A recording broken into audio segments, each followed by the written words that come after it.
Well, it's certainly not. It's not a place to gamble.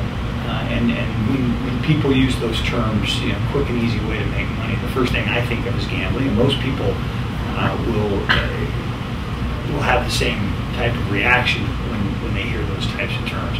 It is not a gambling place, and typically investors need to be looking at time frames of 2 to 3 years at a minimum, and that's typically what we tell clients. And the reason that we think in those terms, it's not just by accident. It's typically a market cycle that you want to be looking at, and the market cycle is going from a peak in the economic activity through a recession, which would be a trough in the economic activity, back to a peak. Now, typically that's been about a 3 to 5 year period throughout the history of modern economics.